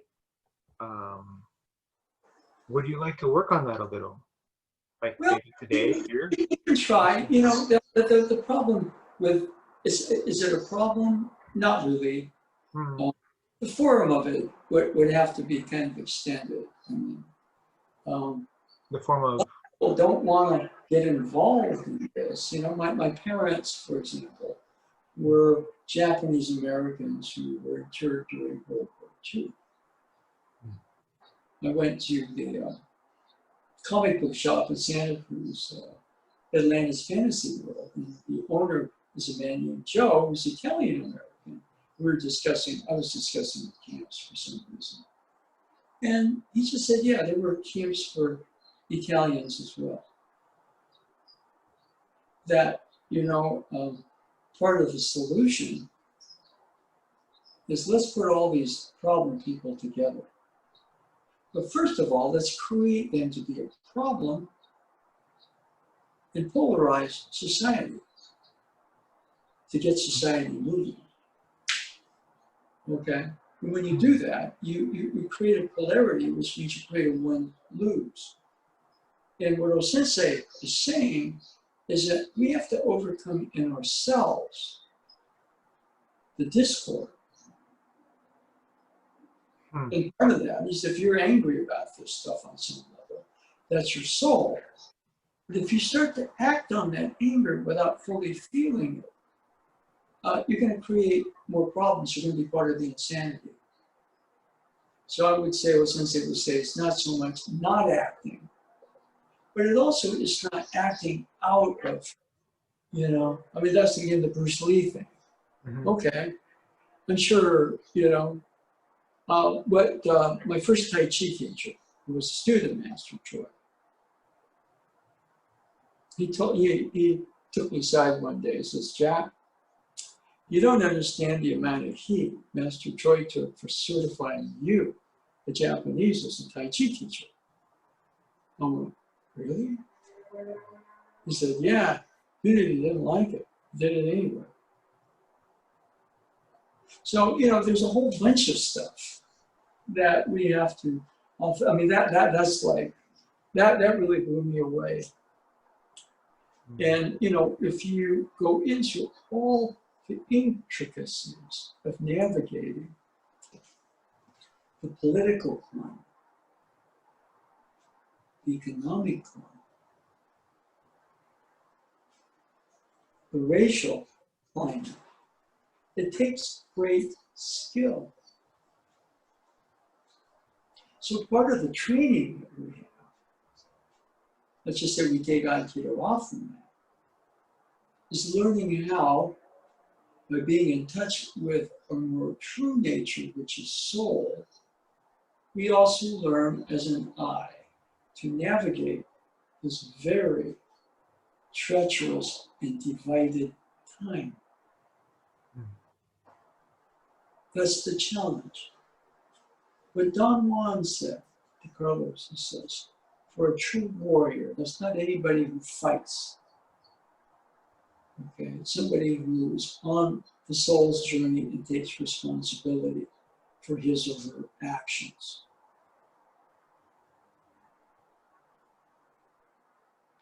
There are no problems. There are only challenges.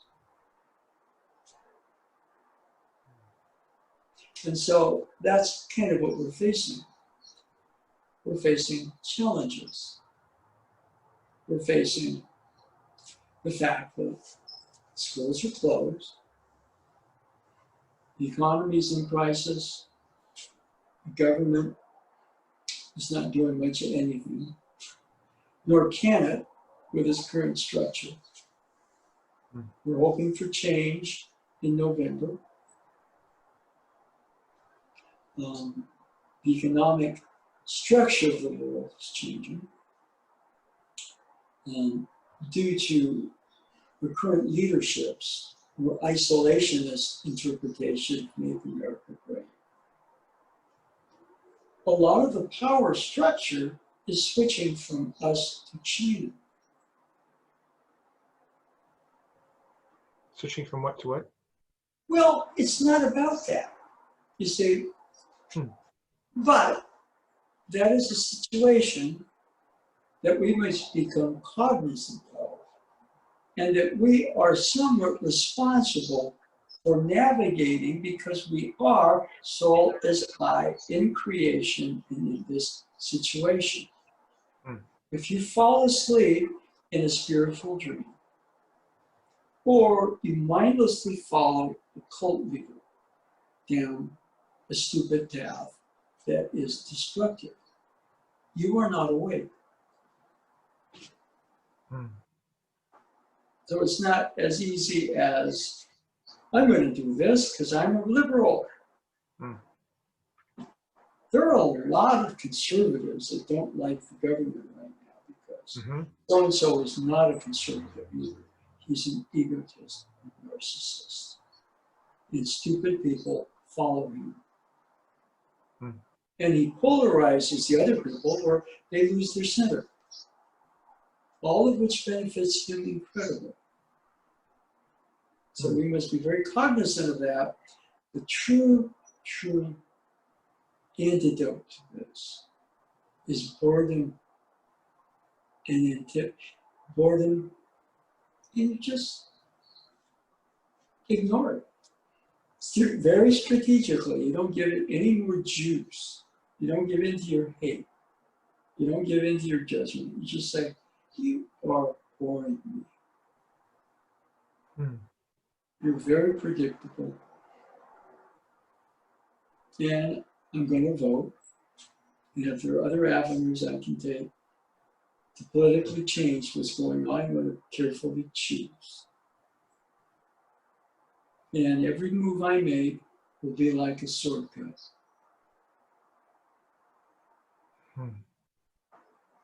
Well constructed, nothing rash, even though I have great emotion, it's going to be clinical. And you know, one of my favorite samurai characters is the Full Moon Swordsman.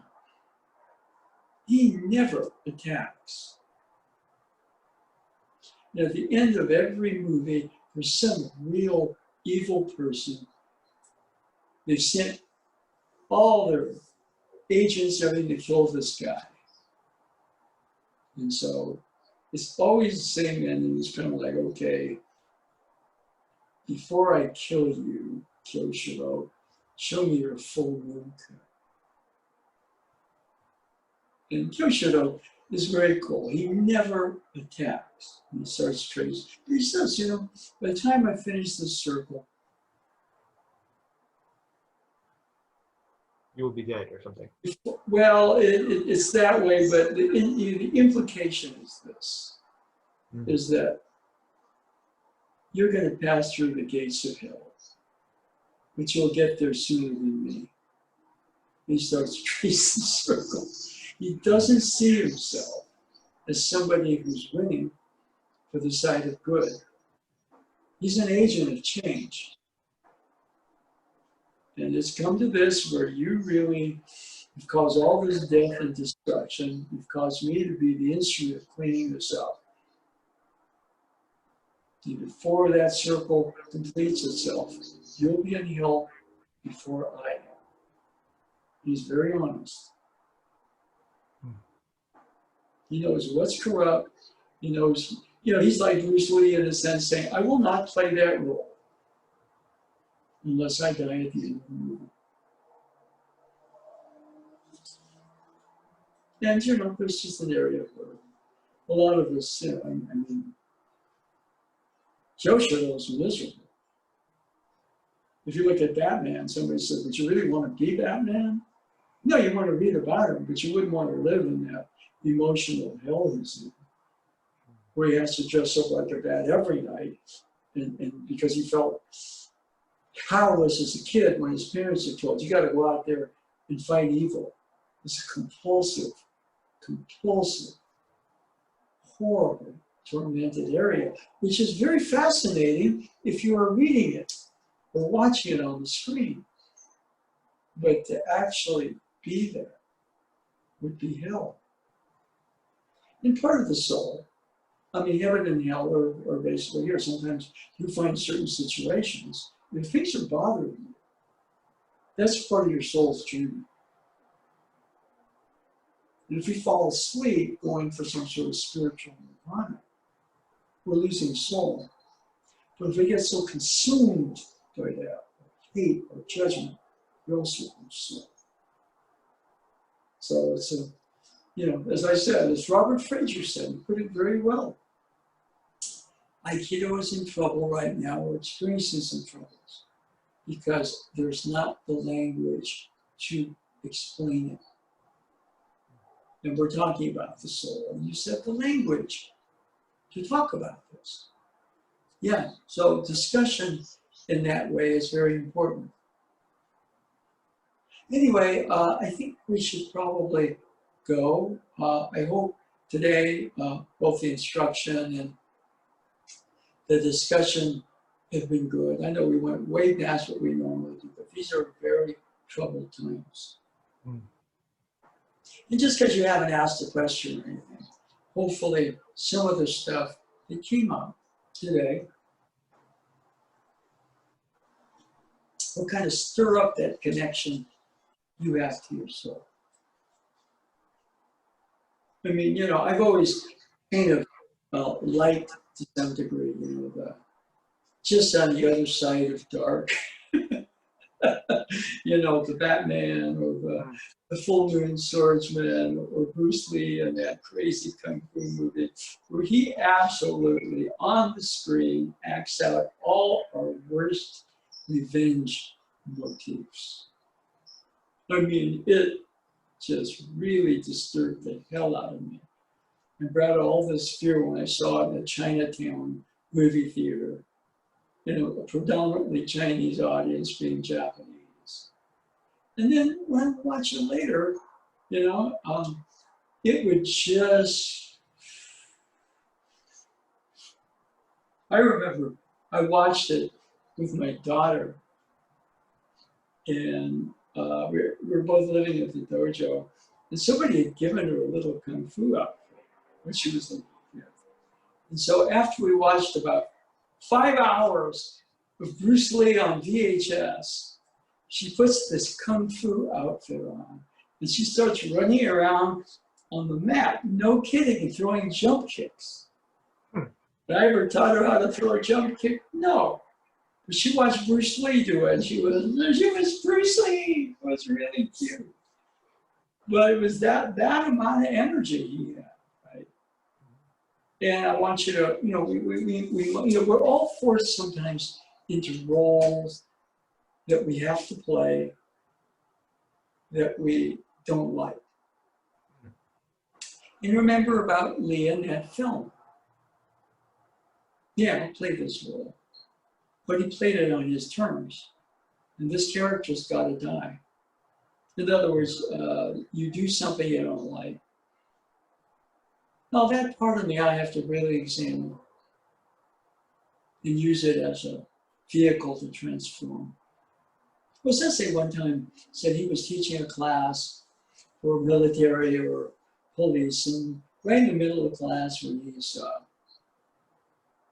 demonstrating a technique, the guy he's using to demonstrate decides to kind of be a wise ass and challenge him. And Sensei hurt him. Why? Because the guy wanted to fight.